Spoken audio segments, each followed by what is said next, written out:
Eh, Bagi saya, makna 17 Agustus di era sekarang dengan makna 17 Agustus di tahun 1945 harus berbeda. Kenapa harus berbeda? Harus berbeda karena keharusan gerak sejarah.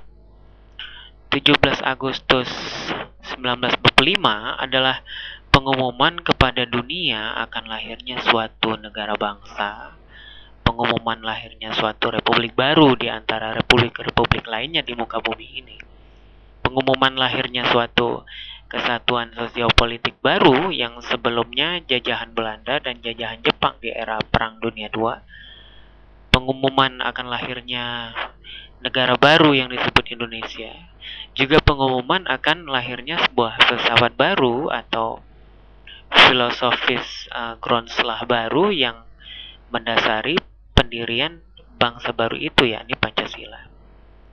Nah, makna 17 Agustus di tahun ini, tahun 2009, ya bukan lagi sebagai pengumuman, tapi menurut saya adalah sebagai pemapanan dan peningkatan. Maksudnya apa? Maksudnya, sampai republik ini berumur 64 tahun atau setengah abad lebih sedikit, republik ini terus bergulat, berguling-gulingan, republik ini terus menggeliat-geliat, republik ini terus banting tulang dan memeras keringatnya untuk membangun dirinya sehingga menjadi suatu bangsa yang memiliki peradaban dan kebudayaan yang dikdaya. Bangsa-bangsa dunia seperti Mesir, Iran, India, Cina, dan Yunani misalnya itu memiliki dan mewarisi peradaban tua. Mesopotamia terkenal dengan peradaban Sumerianya di tahun 3500 sebelum Masehi. India terkenal dengan peradaban lembah Indusnya di tahun 2300 sebelum Masehi. Terus Cina misalnya terkenal juga dengan peradaban Sungai Kuningnya di tahun 3000 sebelum Masehi. Persia dan Yunani juga terkenal dengan peradaban Laut Mediterania di tahun 6000 sebelum Masehi. Bagaimana dengan Indonesia? Nah, Indonesia juga mewarisi peradaban, yaitu peradaban tua dan peradaban modern sekaligus. Indonesia memiliki kerajaan-kerajaan di masa silam. Indonesia memiliki suku-suku etnis yang beraneka ragam yang tetap eksis hingga sekarang. Nah, Indonesia juga memiliki penduduk dan warga negara yang sebelum adanya Indonesia di tahun 1945, mereka sudah bersatu dalam satu kesatuan politik kolonial, yaitu bangsa Hindia Belanda.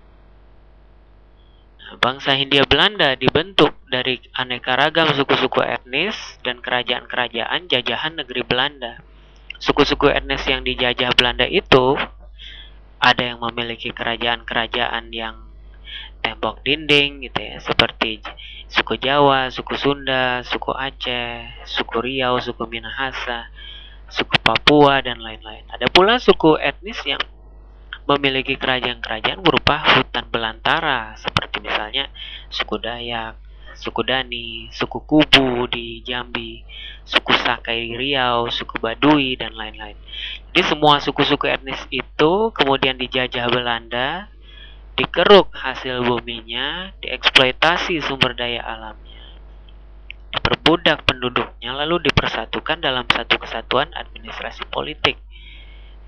Satu bangsa ya, bangsa jajahan, yakni bangsa Hindia Belanda. Nah, dari penelusuran sejarah ini kita dapat katakan bahwa Indonesia mewarisi dua peradaban. Pertama, peradaban suku etnis pra-Hindia Belanda yang telah ada sejak zaman Neolitik, yaitu tahun 3500 sebelum Masehi. Dan kedua, peradaban kolonial Hindia Belanda modern yang berkembang sejak tahun 1700 Masehi. Nah, jadi dengan kata lain, Indonesia itu mewarisi dua peradaban sekaligus, peradaban tradisional dan peradaban modern.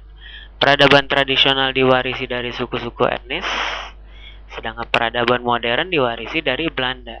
Nah, jika kita harus menyebut suatu sebutan khas gitu untuk realitas peradaban Indonesia itu. Maka peradaban itu kita sebut saja dengan sebutan peradaban Dwi Warna atau peradaban merah putih. Merah simbol modernitas, putih simbol tradisi. Peradaban Indonesia atau peradaban merah putih ini masih terus berproses hingga detik ini. Peradaban yang diwarisi Indonesia itu tidak lagi sama dengan yang pada saat ia pertama kali muncul. Nah, kini peradaban Indonesia terus bergulat dengan realitas kontemporer, berguling-gulingan, berpeluh dan berkeringat banting tulang, jatuh bangun, bergumul dengan realitas global yang juga berubah. Peradaban lebah Indus yang diwarisi India juga berubah, begitu pula dengan peradaban-peradaban kuno lainnya. Nah, bersama-sama dengan peradaban lainnya, peradaban Indonesia berevolusi, bergerak, berlari, terus memapankan dirinya dan terus mempertinggi kualitasnya. Nah, makna 17 Agustus di tahun 2009 ini menurut saya adalah pemapanan dan peningkatan. Pemapanan peradaban Indonesia dan peningkatan kualitas peradaban Indonesia. Ya, gitu. Demikian kira-kira.